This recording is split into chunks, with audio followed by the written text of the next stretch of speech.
Hello, everyone. Welcome, welcome, welcome. Welcome to the Global Reading Community Author Talk Series. Thank you for sharing your afternoon with us. We are so happy to have you all here. My name is Ayan Adam. I am the K to 5 program manager at the Seattle Public Library. I want to give a special thanks to our wonderful community partners at East African Community Services and Seattle Housing Authority. Together, we were able to distribute 1,600 community authors to families throughout the city. I want to thank the Library Foundation for their generosity. I want to thank my wonderful library colleagues and amazing teams who are planning and preparing these events. I'm so excited for you all to meet them if you haven't had a chance to meet.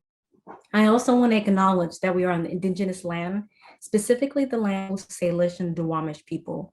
We honor both past and present, and we thank them for their stewardship of this land. We're so excited to have you here this afternoon to celebrate African and Black diaspora experiences, identities, and stories because they matter. And I'm so excited for you all to meet author Siman Nuurali. She has an entire book series of Sadiq stories. So I hope that you all get a chance to download them from the library and read them. It's really an honor to have her here today. I'm now going to pass the mic to our first team leader, Ibrahim. Welcome you and tell you a little bit of, so take it away, my friend. Hi. Okay.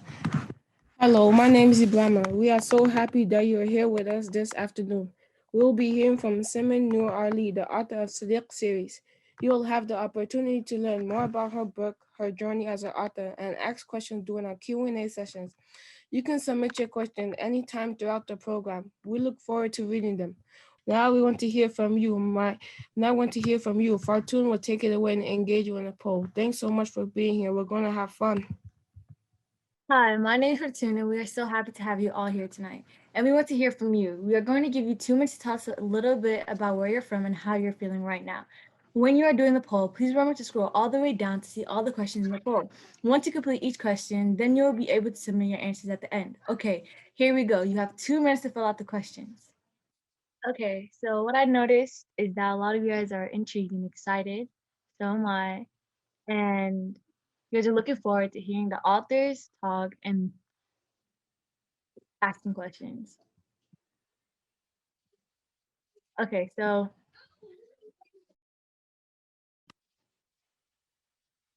thank you so much for participating in our first poll. We are so happy you are here. Now I'm going to introduce you to our awesome author.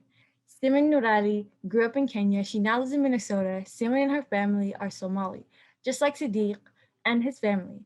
She and her 5 children love to play badminton and board games together. Siman works at Children's Hospital, and in her free time, she also enjoys writing and reading. Welcome, Siman. We are so honored to have you here. Please take it away. Hi, everyone. My name is Siman Nuurali. I'm the author of the Sadiq series. Thank you so much for having me. I'm just realizing that where I'm situated, the sun decided to come out. So now there's like a line of like my blinds kind of going down my face. I'm going to try to avoid it. Hello, everyone. I'm so happy to be spending my afternoon with all of you amazing kids and librarians and teachers and families. You are all some of my favorite people, and so I'm just happy to have been asked back. I know I did an event, a couple months ago with Jenny and the SPL, and so just really excited and happy to be back here to be speaking with you all. As my introduction has said, I'm the author of the Sadiq series. Sadiq is an 8-year-old Somali American boy who spends his time just sort of going on adventures with his friends and starting school clubs and finding a way to spend time with his friends, his neighbors, his family, making his school better, helping his neighbors, improving his community. And that's just it. And there's now 8 books in the series total. So 4 of the books came out in 2019 and the other 4 came out last year in 2020. I know authors probably are not supposed to have favorites in all their books, but my personal favorite is the very first one that I wrote in the series, which is The Desert Star, Sadiq and the Desert Star. And I think that one's my favorite because it's the one that speaks the most to the very close relationship that Sadiq has with his father. And I was very close with my dad growing up. And so I love it for that reason. And it's got some throwback to home and places that mean a lot to my community, Somali community. And so that's why it's my favorite. However, for today, we could probably just do like a chat, like a quick chat poll to see which one book I should read from. We can either read from The Explorers or Ramadan Gift, or we can actually read from Sadiq, from Desert Star, if that's what everybody ends up voting for. I started writing Sadiq about, I think it was about 3 years ago now. Capstone Publishing, which is the publisher for the Sadiq books and a lot of other own voices, which I'll talk about a little bit later down in the program, had sort of sent out a tweet on Twitter. I think we all know Twitter. And they were looking for a Somali American author to write an own voices story about an 8-year-old Somali American boy. And so, a couple of friends of mine convinced me to reach out, and I did. And once I was able to connect with them, we just sort of talked back and forth for a little bit, sent them some sample writings, and they ended up liking what I wrote. And so asked me to go ahead and write this story for them. I based the kids in the family, Sadiq's brothers and sisters, those are based on my kids. And every single person that's in the books, every character, whether it's a teacher, a neighbor, a friend, those are all folks that I know. So it's my nieces and nephews and friends and best friends and people who mean a lot to me. I did that for 2 reasons. A, I just wanted a way to be able to remember them in my stories. And also, the second reason is I'm not very good with names. I keep forgetting names. And so it was a way for me to know who the character was, because these are people that I already knew in my life. And so it wouldn't be as hard to remember those names if I based them on real people that I knew and who were in my life. The reason I wrote Sadiq the way that I did is because it was really, really important to me to have your everyday Somali American boy who's 8, who just likes to have fun. He goes to school. His life is not complicated. I really don't like using the word normal, but just a normal kid, right? Just doing everyday normal stuff, because part of the issue with when you're an immigrant or when you're from a different background, people tend to want to hear stories of struggle, right? And so what is it like, coming to, from your country to another country? And what is it like fitting in? And so I really didn't like those questions, because I didn't want Somali kids to feel as if they had to choose a certain identity, like they had to choose between being Somali and being American as if they were 2 separate things.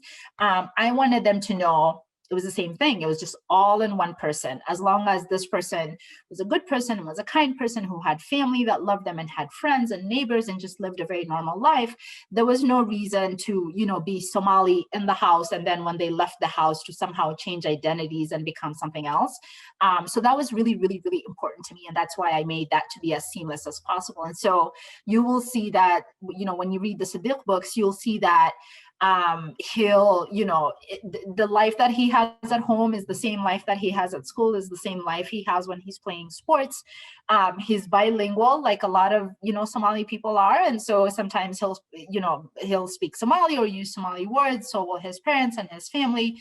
And other times he's speaking English, but it's so natural and so seamless. And so, it's not something that he necessarily has to think about. And that was really, really important to me, because I wanted Somali kids to see themselves in the books. I also wanted Somali parents to not only see their children in books, but to see themselves as well, right? Represented in Baba, in Hoyo, in the neighbors, in the masjid, in the madrasa that we go to. And so that was really, really important to me. So That's just kind of a brief sort of introduction overview about Sadiq and why I wrote, about him, and why I wrote, I chose to write about him the way that I did. And so I'll just pause there. I don't know if we should have a Q&A first or what we should do. Ayan? Yeah, it looks like we heard from a couple of the youth. Okay. They're very interested in hearing from two of your books. I think the Okay. one title that folks really want to hear from is The Desert Star. And then we also had a couple more votes for Sadiq and the Ramadan. And so if you could read, if you could go ahead and read from those, and then around I think you still have a little bit more time, and then we'll jump into Q&A around 4:25. Okay. Sounds good. I'm going to try and read. I'm very, very fast when I'm reading, so I'm going to try and slow down a little bit. So if I'm going too fast, please let me know, and I will slow down. So I'm going to start with Sadiq and the Desert Star. This one's the one that I talked about. That was my favorite. And I'll just do it right, like from chapter 1. And if you have Sadiq and the Desert Star at home or wherever you are, if you want to read along, just quietly, I would really love that. Okay. Chapter 1, The Desert Star. Sadiq squirmed in his chair. Recess was in 5 minutes. It was the first warm day of spring. The rest of the class was finishing a journal activity. Sadiq couldn't wait to play soccer with his friends. I have something special to share, Sadiq's third grade teacher, Miss Battersby, said. Next weekend is our school's spring festival. Excited whispers went around the room. The festival is open to all, Miss Battersby went on. It's a chance for our school's teams and clubs to raise money. If you have a club, you can sign up to have a table. In the past, clubs have sold baked goods or crafts. See me if you need help thinking of something. Sadiq frowned. He wasn't part of a club. Miss Battersby looked around the classroom. Now, before recess, I have one more announcement, she said. This Thursday, we're going to an observatory for a field trip. Sadiq sat up straight. He put his pencil down. He loved field trips. This week, we're beginning a unit on space. We'll learn all about planets and stars. At the observatory, we'll view them in the night sky. Sadiq looked over at his friends Zaza and Mani and grinned. He loved space. In the summertime, he liked to look at the stars with his Baba. A field trip will be in the evening, Miss Battersby said. We'll need an adult at home to sign a special permission slip. The teacher had just finished passing out the papers when the bell rang. Sadiq, Zaza, and Mani raced to get to the soccer field first. That night, while Sadiq was brushing his teeth, he suddenly remembered the permission slip. Still brushing, Sadiq went to his bedroom and found the paper. He hurried to his parents' room. Baba was in the middle of packing for a business trip. Baba, can you sign this? Sadiq asked. My class is going to an observatory on Thursday. Are you learning about space in school? Baba asked. He took the permission slip and signed the paper. How, Baba? Said Sadiq. Today we learned about Saturn. Did you know it has 62 moons? I would like to hear about it, Wilkega, Baba said, as he handed the form back to Sadiq. But you should finish brushing your teeth first. Sadiq hurried back into the bathroom and finished brushing. Make sure they are brighter than the white sands of Berbera, Baba said. Baba had been born and raised in the city of Berbera, Somalia. Sadiq loved hearing stories from his dad's childhood. After brushing, Sadiq went to the bedroom he shared with his older brother Nuurali. Nuurali went to bed much later than Sadiq, which sometimes made Sadiq jealous. He put the form in his backpack. Then he hopped into bed just as Baba was coming into the room. How long will you be gone, Baba? Sadiq asked. Just a few days, little one. Let me tell you a story about the stars, Baba said. He sat on Sadiq's bed and tucked him in. Do you remember how bright they were in Berbera?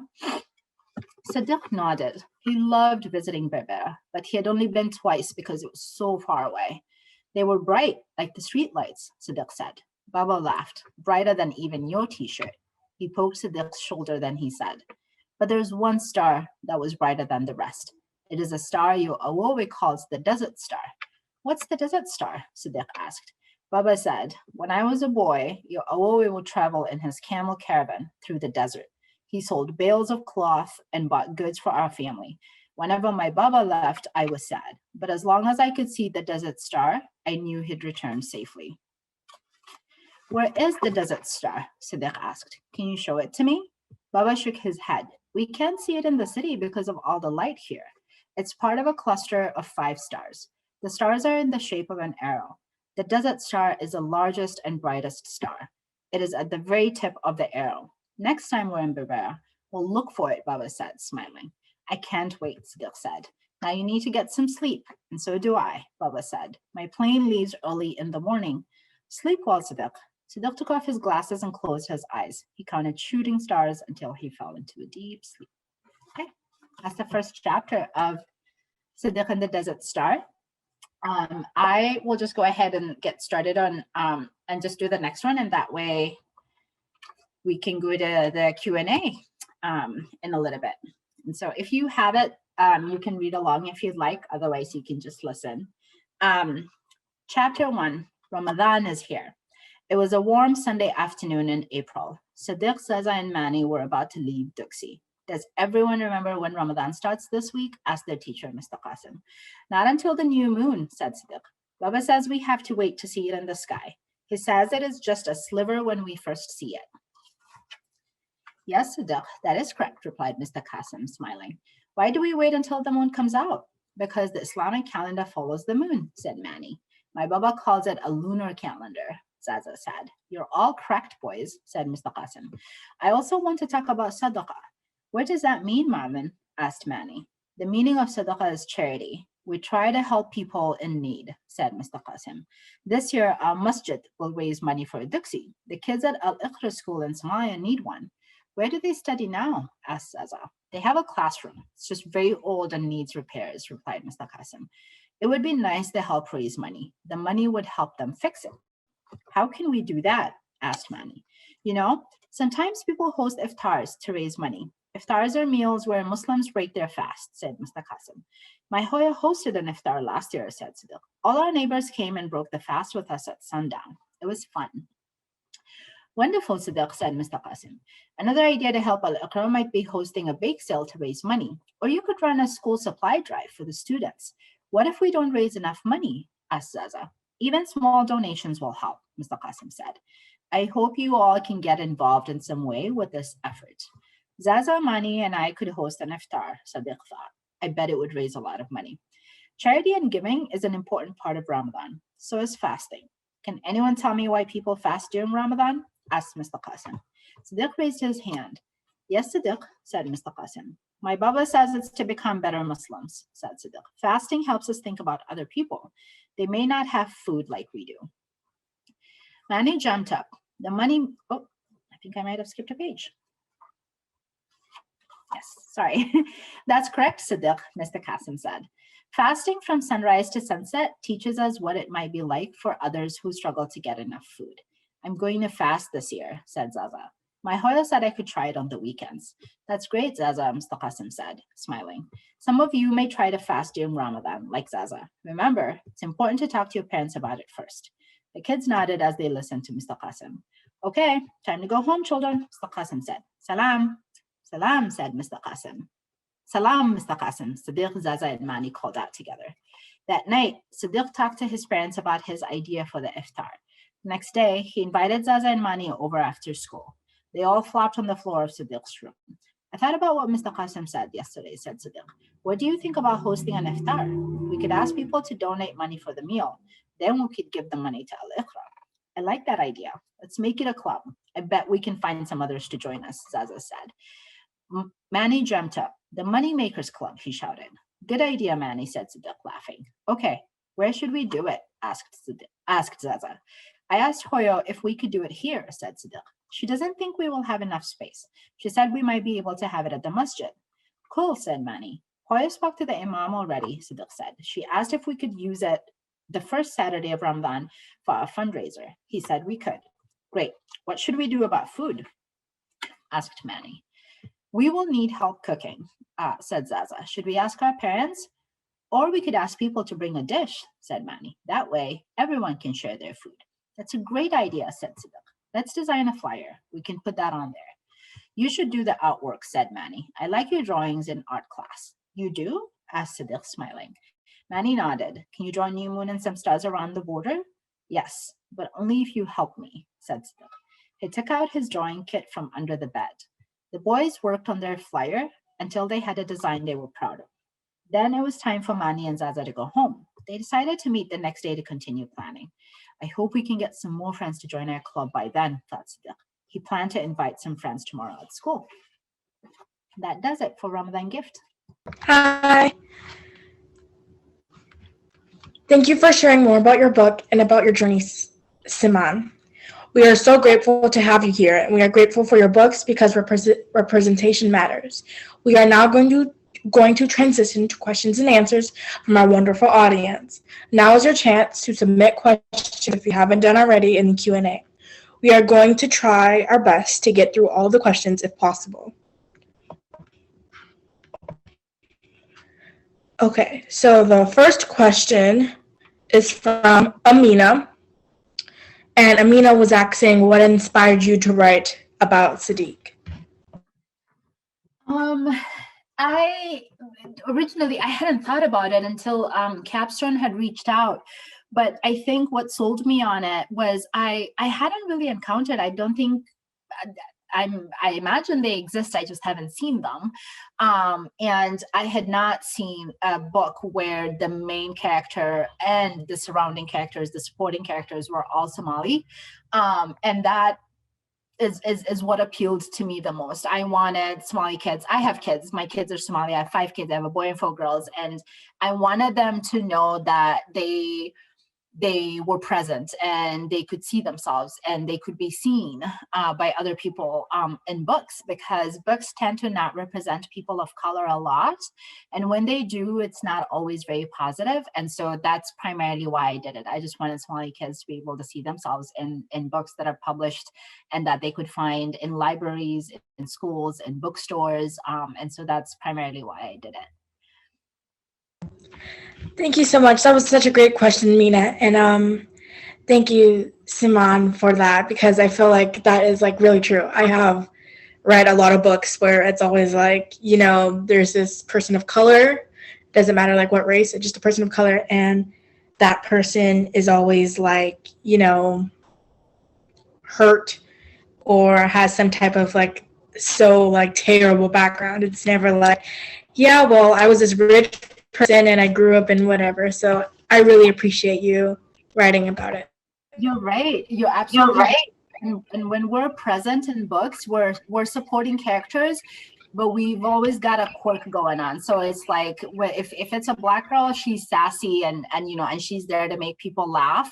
But beyond that, there's nothing about her character or her life or her experiences or her feelings that are brought to the forefront that that should matter, right? So she's kind of a sideshow for this main character who often happens to be white. So this is the hero, this is the heroine, this is the person that is well-formed, who has thoughts and feelings and ideas and wants to have adventures and wants to do things.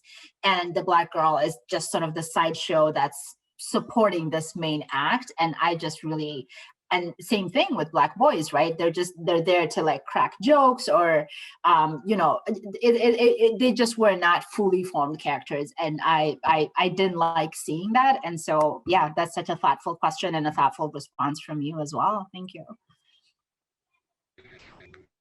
Thank you so much. The next question is from Soraya, and Soraya was asking, how hard was it to make the book?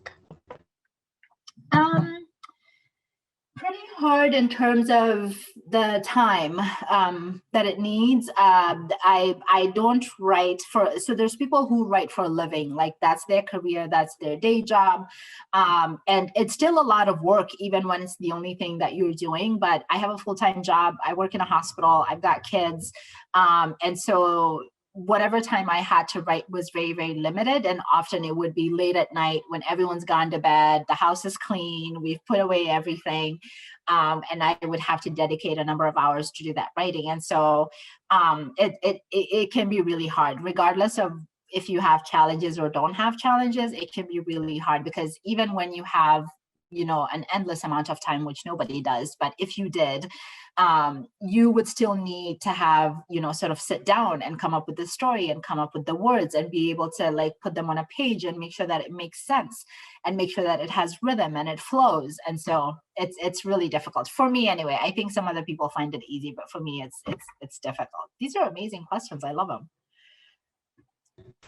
Thank you. That was another wonderful question from our audience.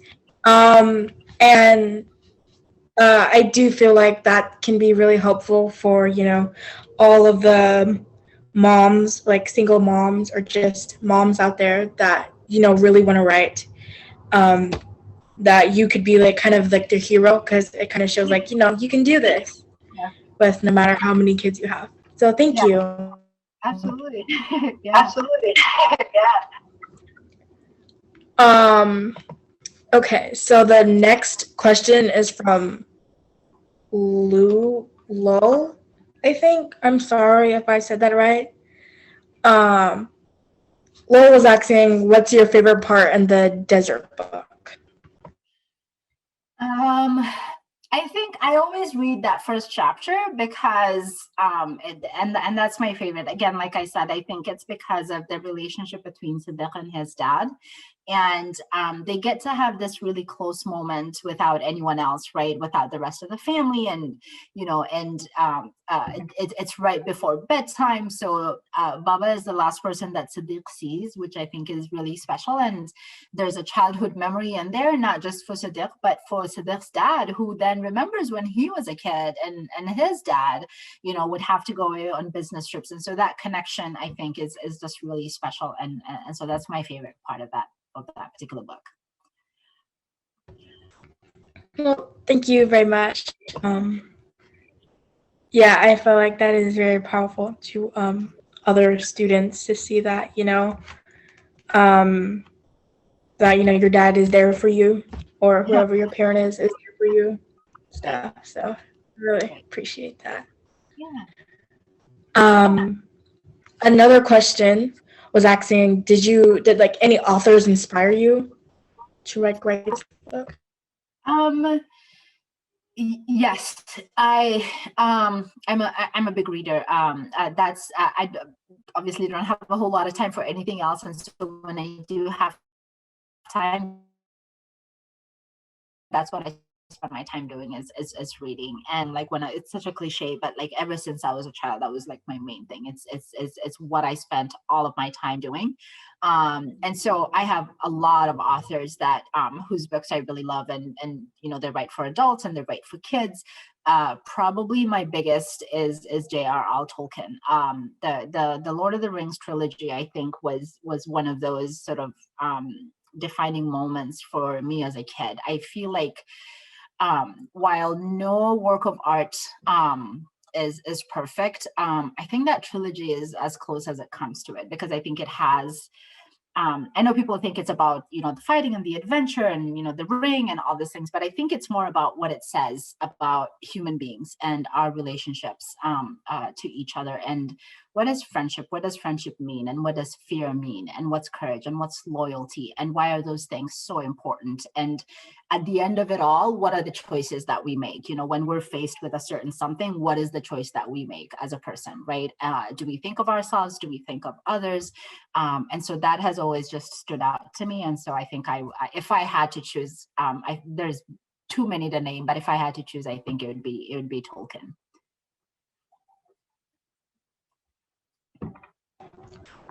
Also, like a really, really, really brilliant question. Yeah. Yeah, it really was. Thank you for that answer. Yeah, that's actually one of my favorite, books series or trilogies or whatever.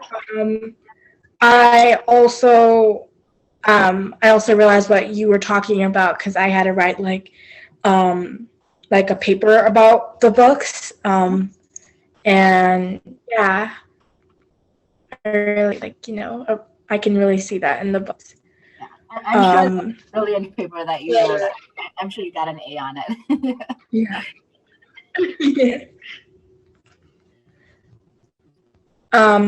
The next question is from Maria. Maria was asking, who would you say was supportive of you during your journey? Just friends and family who knew that I was doing this, and they were just like my biggest cheerleaders, and were, even before I knew I could do it, are the ones that thought I could do it and pushed me to do it, because they could see something in me that I couldn't.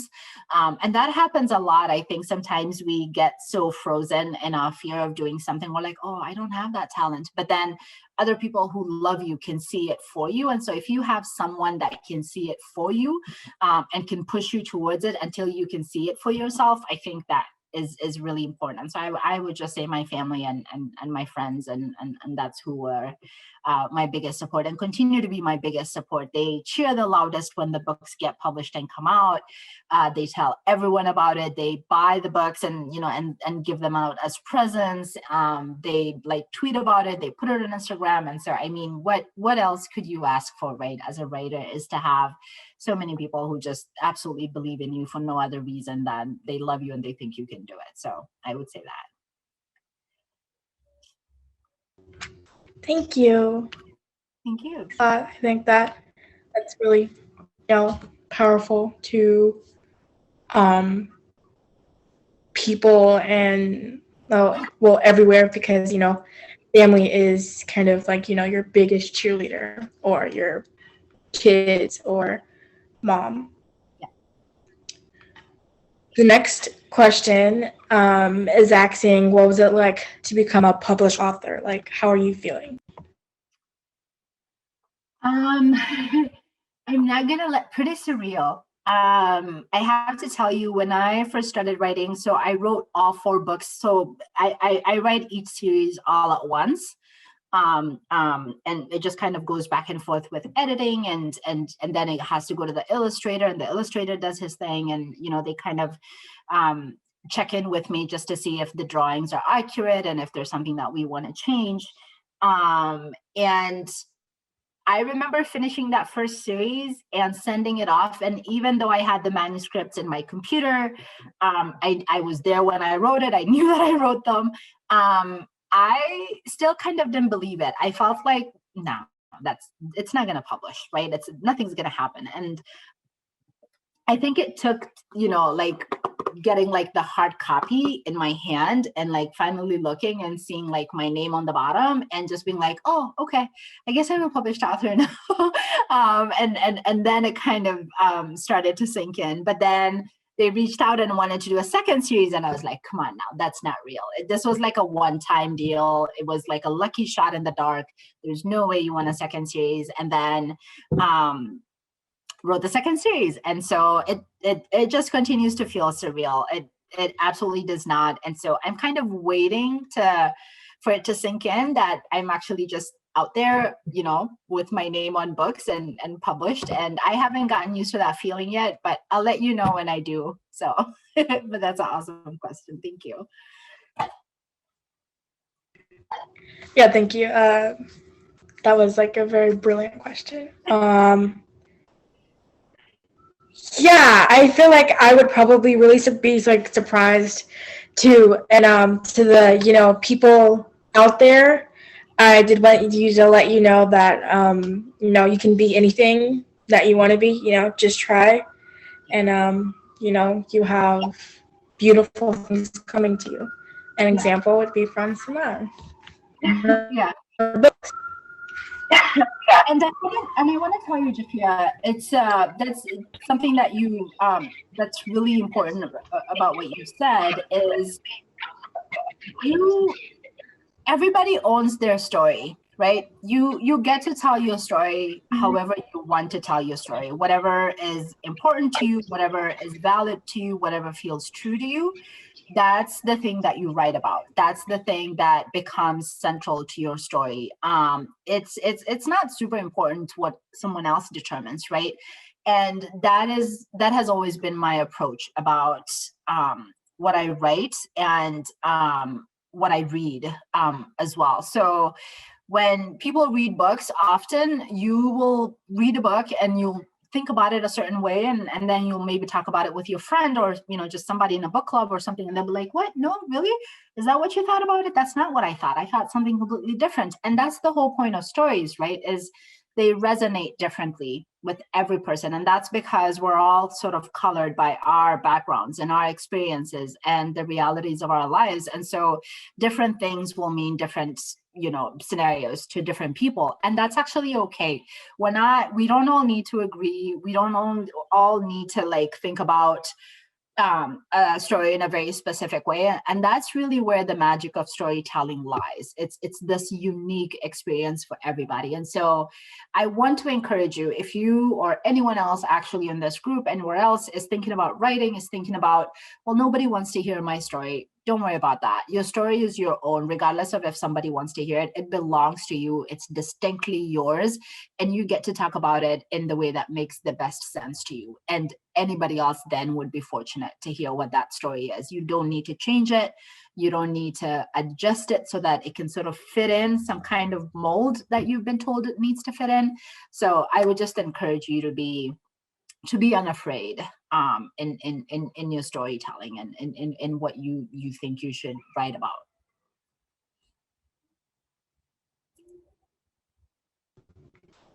Thank you. Yeah. The next question is from Hibu. I'm so sorry. I know I said that so wrong. Hassan. Hassan was asking if you could tell your younger self, like your younger writing self, anything. What would you, tell yourself? It's probably not possible, but like read more. I didn't realize what just how lucky I was. When you're a kid, you have all this time, and you're like, I can just do that tomorrow, and that's something that you don't have as much of when you're grown up and an adult and have things to do.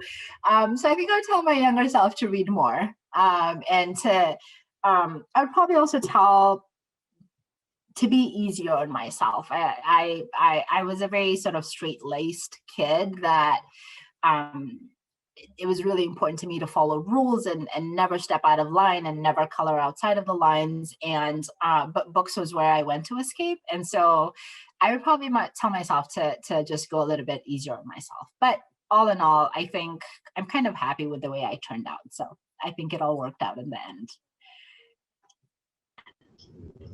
Hey, thank you. Yeah, I also understand the feeling of reading, or maybe for other people who like writing to maybe get out of the situation that you're in, or just to, be in your own mind and just to feel like, really safe and, like it's your own world. You can do whatever you want. It can be as perfect or, whatever you want it to be. So thank you.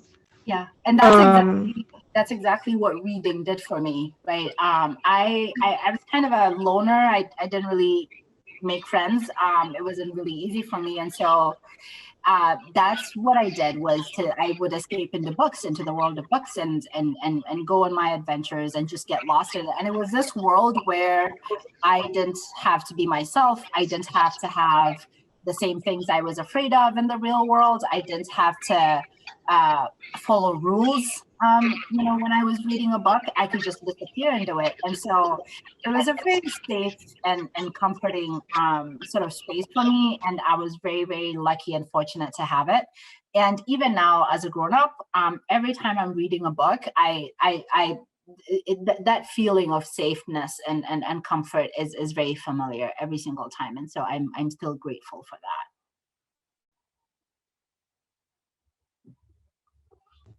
Thank you. Yeah.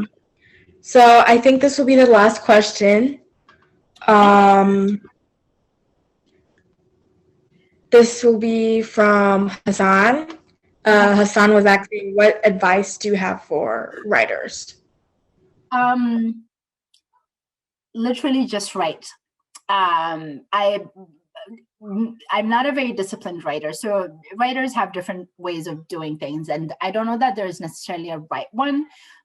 Everyone just kind of finds their style. There's people who will set down like a block of time, so they'll say from 6 a.m. to 10 a.m. It doesn't matter if I have ideas or if I If I feel like writing or if I'm in the mood for it, I'm just going to sit down and I'm going to write, and whatever comes out, comes out. And others are just kind of on the fly. And some find writing in the morning easier. Others find writing in the nighttime easier. I'm more of a night person. Something about, I think, the silence of the nighttime is really helpful to me.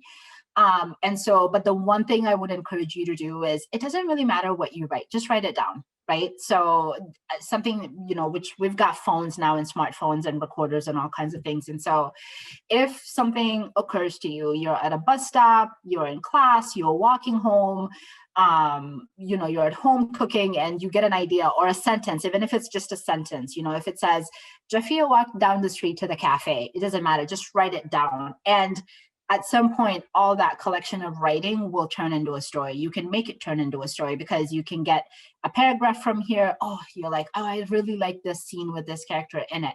And you can actually build from it. And so no matter what you do, don't think about it. Don't be afraid. Don't worry about what the grammar looks like. You can fix that later. Just write it down. That's just write often, write daily, write as much as you can. And I think that's the only piece of advice I would give to you all, rather.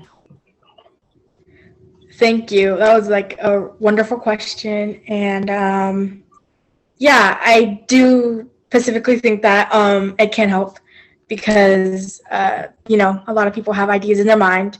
They're not sure, if it's stupid or not, but, whatever it is, just write it down. You can write it down in a notebook. You can type it out wherever, or just, use your voice and speak it into your phone or something. Yeah, well, thank you. Thank you for those beautiful questions, everybody, and answers. Now we are going to go to our friend Fortune. Thank you, Jafia. You've been wonderful. I wanted to say great questions, everyone. That was fun. Thank you, Siman. Before we wrap up our event and announce prize winners, we want to hear from you and a little bit about how you enjoyed this event this afternoon. Your feedback is very important to us. I'm going to launch our last engagement poll. You have about 2 minutes to tell us how you're feeling or what you liked about today's author talk with Siman Nuurali. So the poll results came back and it said that most of you guys are very energized and very excited. And your favorite part of the event was the author talk. So was mine. And questions and answers. And a lot of you guys learned something new today. That's great. Thank you so much for participating in our last poll and coming to our last community author talk event. It's been so nice engaging with you all. Thank you. Hello, friends. I hope you all enjoyed our wonderful community author talk. Thank you for tuning. We're so glad that you stayed with us to the very end. I hope that you enjoyed the conversation with amazing author Siman Nuurali today. It truly was an honor. I just wanted to share with you all that you can access all of the global reading titles through the library's website. All you need is a Seattle Public Library card or Seattle Public Schools library link number. Then you can download the books for free to your laptop, your phone, or any device that you have at home. If you have any questions about how you can find these books, please call the library. We're more than happy to assist you. Before we end our event, I want to give a special thank you to the Seattle Public Library Foundation, to East African Community Services, to Seattle Housing Authority for really coming together and making these events possible. I want to thank our team leaders who've been putting in so much energy preparing these events for you, our librarians and colleagues, and our beautiful authors. But most importantly, I want to thank you for joining us in this afternoon. I know it's beautiful outside to celebrate reading and our stories because again, they matter. It was nice to be in community with you all. The Seattle Public Library, even though some of our buildings are closed, we are your library. The library belongs to you, and we are here for you. So thank you for participating in the Global Reading Community Author Talk series. It truly has been an honor. I hope you all have a wonderful, wonderful night. So thank you all for joining us today.